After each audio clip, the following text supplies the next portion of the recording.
Just miss sir. இல்லாட்டி இந்நேரம் army ஆபீசருக்கு operation பண்ணிருப்பாங்க. ஏன்டா இதெல்லாம் உங்க ஒப்ப விடு நினைச்சிக்க, உன் இஷ்டத்துக்கு பேசிட்டு இருக்க. இது கர்நாடகாடி மயிரே, உன் வாய்க்கு வந்ததுலாம் எங்களுக்குள்ள பேசக்கூடாது. இன்னொரு முறை நீ இப்படி பேசுறத பார்த்துன்னு வச்சுக்க, ஆர்மி ஆபீசர்லாம் பார்க்க மாட்டான். நேரம் அத்தனை பேர் வீட்டுக்குள்ள பூந்து அப்படியே உன்னை இழுத்து தெருவில் போட்டு கிளின்னு கிழிச்சு விட்டுருவான். அப்புறம் தெருவில் நீ நிமிர்ந்து நடக்கிறது இல்ல, தவழ்ந்து கூட உன்னால நடக்க முடியாது அப்படின்னு வார்னிங்க கொடுத்துட்டு போயிருக்காங்க ஒரு ஆர்மி ஆபீசருக்கு பெங்களூர்ல. அந்த ஆளு பண்ண வேலை அப்படி சார். அவரு ஒரு ரிட்டையர்ட் ஆர்மி ஆபீசரு. அவர் வந்து ஒரு அப்பார்ட்மெண்ட்டுக்கு வந்திருக்காரு பெங்களூர்ல. இது வரைக்கும் எங்களுக்குள்ள இருந்தாருன்னு தெரியல. அப்படி வந்தப்ப பக்கத்துல பிளாட்ல ஏதோ ஒரு பிரச்சனைன்னு வச்சுங்க, ஏதோ ஒரு பிரச்சனை.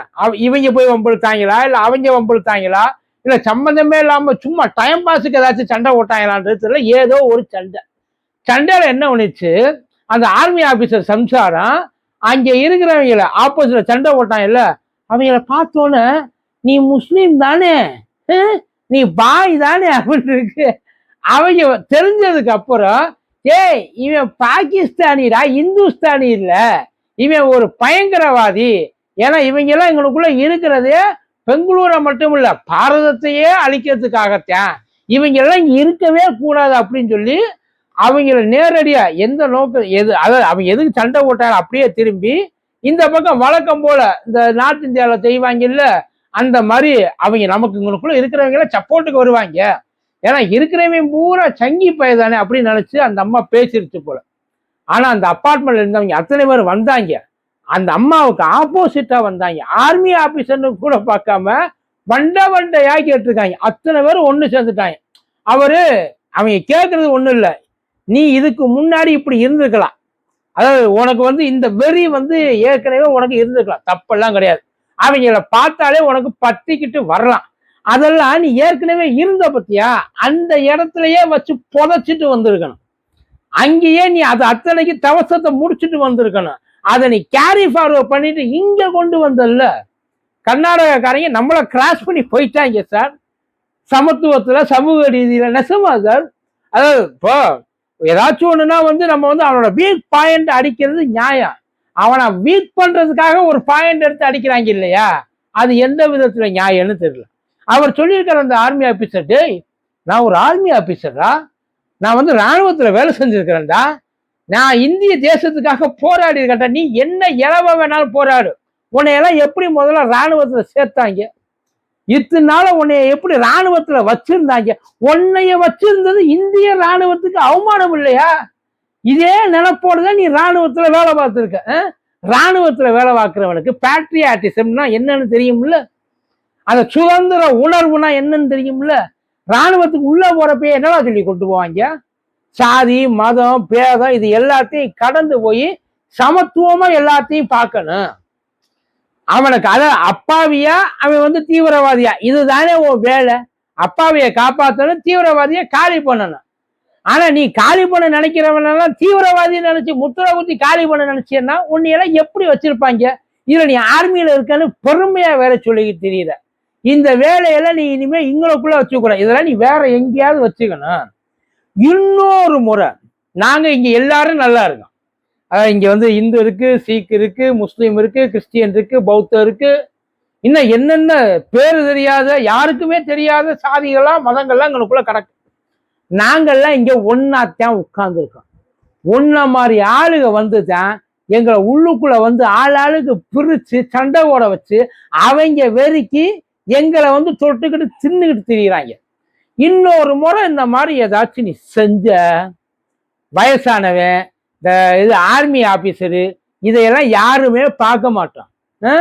செஞ்ச வேலைக்கு என்ன தண்டனையோ அதைத்தான் செய்வோம், தயாரா இருந்துக்க அப்படின்னு அத்தனை பேர் மிரட்டி இருக்காங்க சார். உண்மையில இதெல்லாம் ரொம்ப சாதாரணம். எங்க வடக்குல இந்த மாதிரி வந்து மொத்தமா அதான் ஒண்ணு, அவன் என்னன்னே தெரியாது, அவன் பாயிடா பயங்கரவாதிடா முஸ்லீம்டா, அவனையெல்லாம் நம்ம இப்படி விட்டுறக்கூடாதுடா, அவனை அடிச்சு அவனுக்குள்ளே உட்கார வைக்கணும்டா, இவெல்லாம் எந்திரிச்சு மேல வந்துடக்கூடாது, நம்மளை பார்த்து ஒரு வார்த்தை இவங்க பேசலாமா, அந்த தைரியம் இவங்களுக்கு எங்கேருந்து வருது அப்படின்னு சொல்லி அங்கே எல்லாத்தையும் இந்த வேலையை பார்த்துருப்பாங்க. ஆனா அதே வேலையை அதே மைண்ட் செட்டோட இவங்களுக்குள்ள வந்து அதே மிடுக்கோட பண்ணாப்புல பாத்தீங்களா, அதனால பொருட்களும் உடச்சு விட்டாங்க.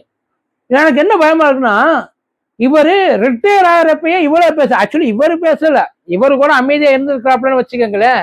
இவர் சம்சாரம் பேசியிருக்கு. இங்க ஏன் நீ இவ்வளவு பேசுற, அது ரிட்டையர் ஆகியிருக்கப்பயன்னா இது டியூட்டியில இருக்கிறப்ப இங்க என்னென்ன பேசியிருப்பாங்க, எவ்வளவு பேரை இவங்க அபியூஸ் பண்ணியிருப்பாங்க, எவ்வளவு கேடுகட்ட வேலையா சார். நினைச்சு பாருங்க, எல்லாருக்குமே இதே எண்ணம் தானே ஓடி இருந்திருக்கும். இன்னும் சொல்ல போனா இந்த எண்ணம் ரொம்ப தீவிரமா ஓடி இருக்கும் அவர் வந்து ஆன் டியூட்டியில இருக்கிறப்ப.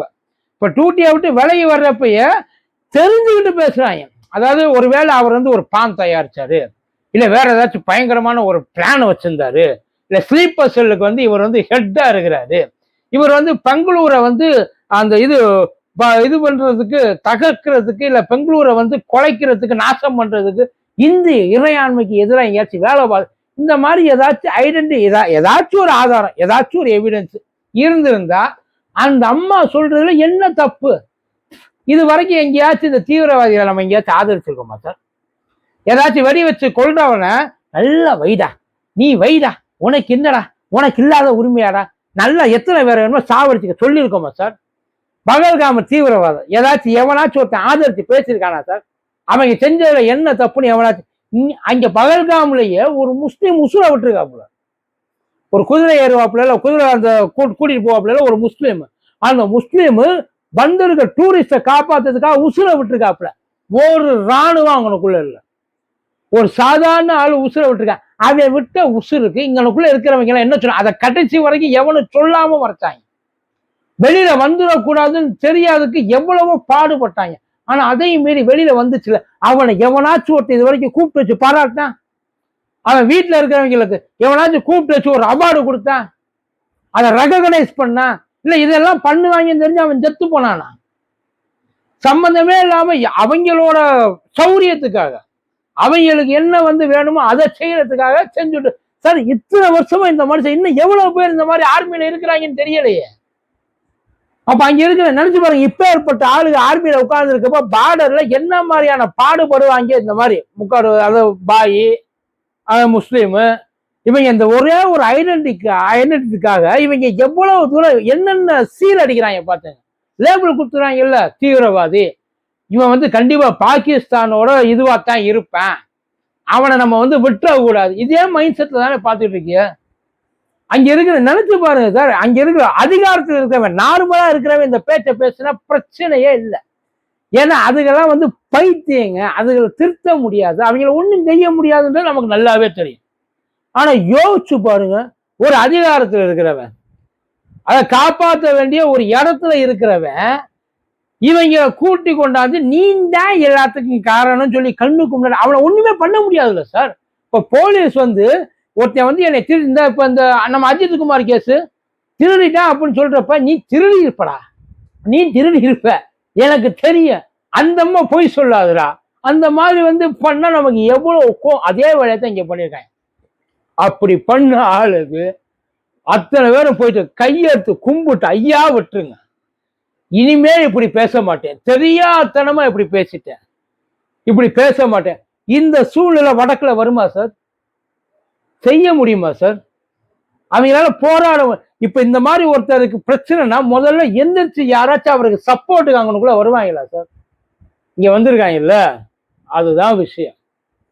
அந்த ஆளு அந்த ஆர்மி ஆபீசரு நான் தெரியாம பண்ணிட்டு என்னைய மன்னிச்சிருங்க, இனிமே நானும் என் பொண்டாட்டி இந்த மாதிரி எந்த விஷயம் பண்ண மாட்டோம் கையெடுத்து கும்புற அளவுக்கு ஆக்கிட்டாங்க.